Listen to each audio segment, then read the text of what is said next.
Ay, ano ba yan?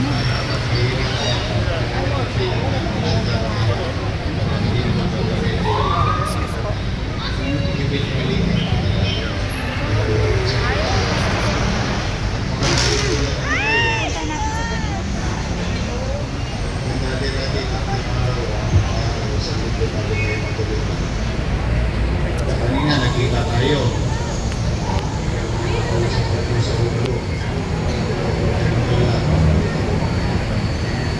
Yan ang bagay niya.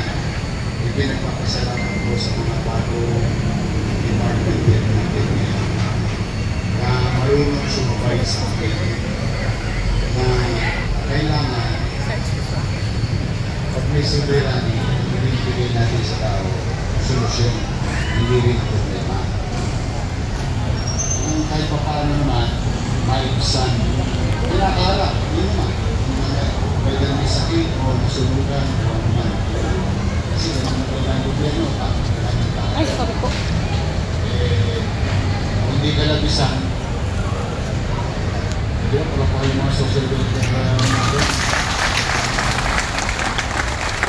Kinakain ba nila kayo? Sinisa na ba kayo? Sino ko to? Sino ko ako makain? Ilimpas niya. Nandiyan ang ating pinamumunuan ng ating bagong direktor, Jay De La Puente. Itong bago niyong kusyal, nasipag din. Ako, kasama ko rin. Kanina, nandito rin ito. O dyan, si Ryan Ponce. Sige, administrator natin, natin yung kursihan. Si Atty. Wardy Quintos. Siya na sige administrator ngayon. Talaga? O, tulis nyo. Okay ito sa Kira. So, sabi ni Kusel Raya, through the leadership of Vice Mayor Chi, naipasa na yung declaration of calamity sa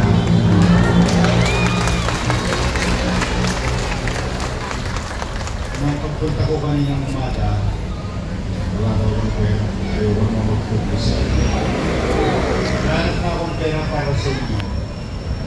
Ang sumambulat sa akin pagbalik ko sa City Hall, muntik nang maputulan ng kuryente ang ating eskwelahan, ospital at pamahalaan ng lungsod ng Maynila.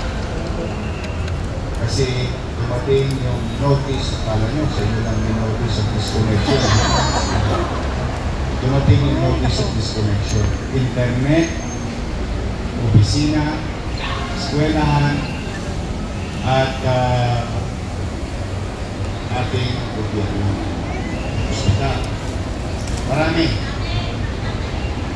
Amounting to 133 million pesos. Talagang ang pagkakataon dumarami pagka binibigyan ka ng guide ng Diyos. Isakto naman, tinatawag ko lahat ng Miracle, PLDT, Smart. May meeting kami ngayong hapon. Kaya ako ngayon lang, kakatapos lang. Kasi pinabibilis ko lahat ng construction nila sa kalsada. Lalo na itong Quezon. Kung nandiyan, ang tagal-tagal na. At yung iba pang bukay. At saka yung mga nakaw na kuryente, nakaw na tubig, and so on and so forth. Nagkaroon ang pagkakataon. Kaya pumanatag kayo. Buhay ang ospital ng Sampaloc.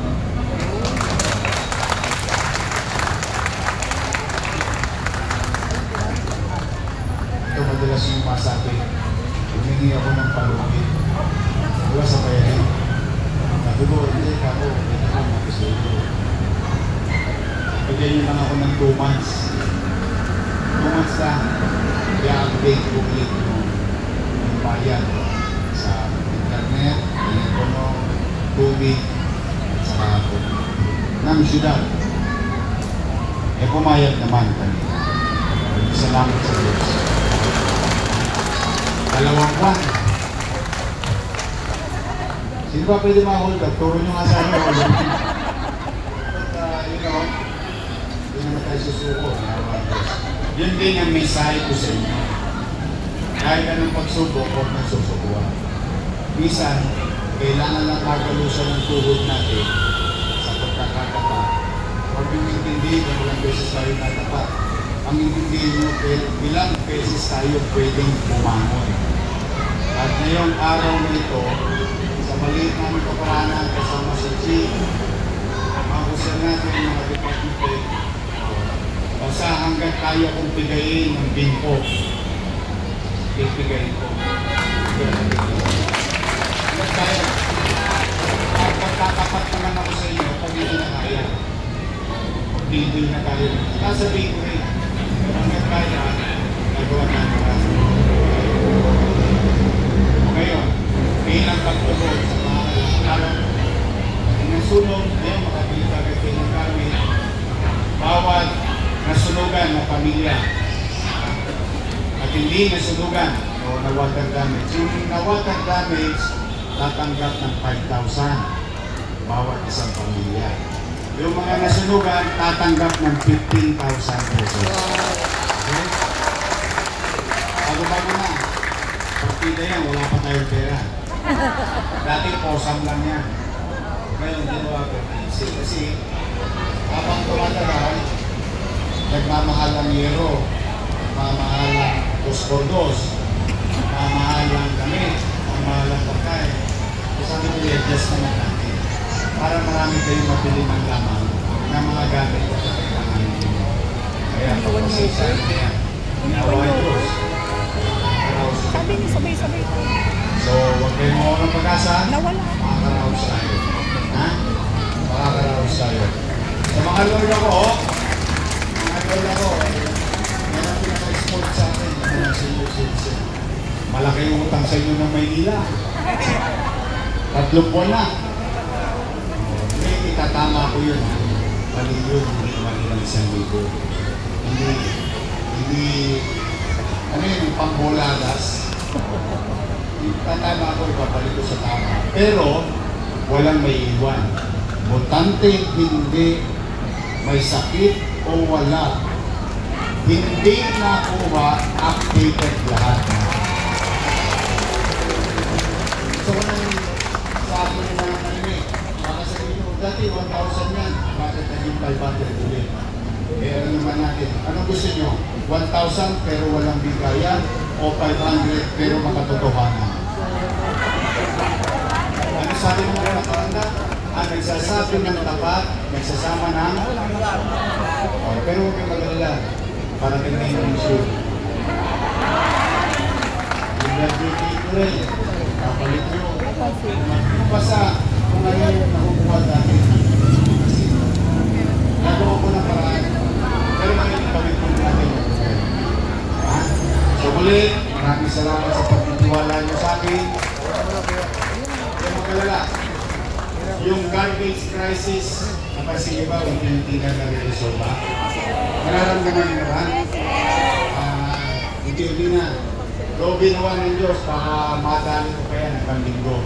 Sa Lunes, i-update ko kayo kung wala na tayong crisis sa basura. Pero alam natin isa't isa, nang malaki na ang nahakot na basura sa kalsada sa Manila. Tama mali? Tama! Hindi pa tayo titigil. Para ma-normalize na ang hapon ng basura. Hindi na tatapang sa mga. Yes, sir. Ay, yung baha. Oh. Yung baha. Reporter na ako sa barangay kanina. Oh. Nag-excuse lang sa akin si Chairman Regala. Kasi kasama siya dapat sa meeting kanina. Kung gusto niya, maiwan dito. Kasi maga-maga, sinabi niya sa akin yung problema niyo. Plus kanina, mag-excuse siya. Ang-discuss namin mga chairman, mag-declati lahat. At natutupad ko na yung master plan ng drainage system ng Manila. Mahabaan yun. Hindi na natin pakinabangan ngayon, at least yung susunod na salin-lahin natin. Kasi it's a master plan paano ayusin yung drainage system natin. Importante yung basura muna. Huwag na pumunta papunta sa Bornat. Yun, yun ang abot din. So muli, maraming salamat sa pagtitiwala niya. Alala ko lang, nandito na rin lang naman kayo, yung mga minor de edad ng anak, ako, kukunin ko yun pagka nasa gabi pa, nasa kalsada pa yun. Magsasamaan doon sa akin, ha? Para sa kaputinan nila yun. At sabihin mo sa inyong anak, yung minor de edad, uy, baka makuha ka ni Orwin, dadalhin ka sa Marikina. Okay, kasi tapos sa mga minsan ayaw pakinggan yung pagulang. Eh, minor de edad, siyempre mag-aalala yung mga pagulang. May curfew na sa Maynila. Para sa kabutihan, una, ng kalooban nyo. Kabutihan nilang mga bata para sa kaligtasan nila. Hindi sila mapariwara sa mga rambol-rambol. Rambol-rambol, di pa nga tulik, pero mga rambol-rambol yun. Diba? Hindi saka natutulog kayo, mag-iingay sila. Pagod kayo sa trabaho, nagbubulo sila. Sana yan, kakalawitin ko lahat yan. Pag yung mga bata, matulog umaga, magkaroon natin ng cardio, sa Marikina na kayo matutulog susunod na araw. Okay? Maliwanag pa. Ayusin natin ang puso. At the end of the day, tayo rin naman ang makikilala. Maraming salamat. Pagpalain ko ako. Manila! Thank you. Maraming salamat po, Yorme Isko Moreno Dumagoso, and of course, palakpakan din po natin, Konsehala Eunice Castro. Hello po, magandang hapon po sa inyong lahat. At alam kong grabe yung sunod ng gabi, pinapanood ko at masakit sa puso ko. Na nakikita yung sobrang laki ng apoy kagabi. At ilang oras din na bago na puksa yung sunog. Alam kong hindi madali ito, pero magtiwala ko pa sa itaas. Alam kong meron siyang mas maganda pang ibibigay sa inyo. At huwag kayong mawawalan po ng pag-asa. Ayun lamang po. Magandang hapon po sa inyo lahat. Maraming salamat po. Salamat po ng ating po mga residente ng Barangay 420. Gagawin po natin ang isang maayos na distribution po ng pagtulong po ng ating pamahalang lungsod ng Maynila. Manatili lamang po kayong nakaupo sa inyo pong mga upuan at sila po mismo ang lalapit sa inyo upang i-abot po ang tulong galing po yan sa pamahalaang lungsod ng Maynila. Muli po, talapakan po natin Yorme Isko Moreno Dumagoso at Guys Kayo Chili Atianza. Kasama rin po ang ating po mga konsehala, Konsehala Eunice Castro, at hindi po ang Councilor Ryan Ponce. Maraming salamat din po sa ating po mga kasinubuyang direktor ng MPSW.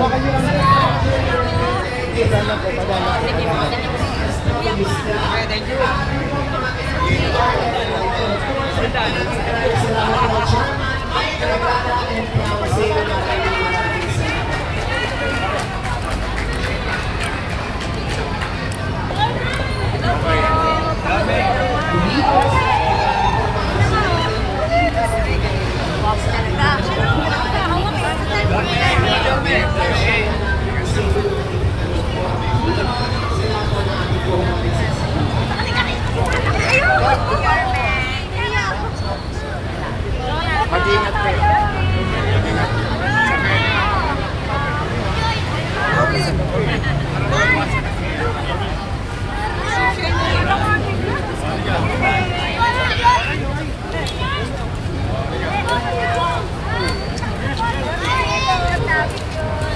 Mag-ingat ka. Boss! Pare!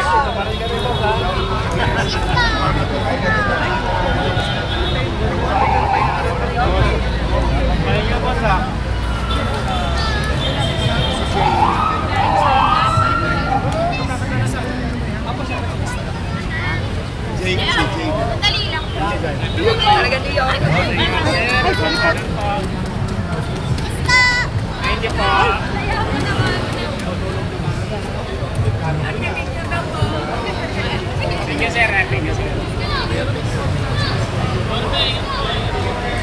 Tulog ko maaga ha. Toyo kayo.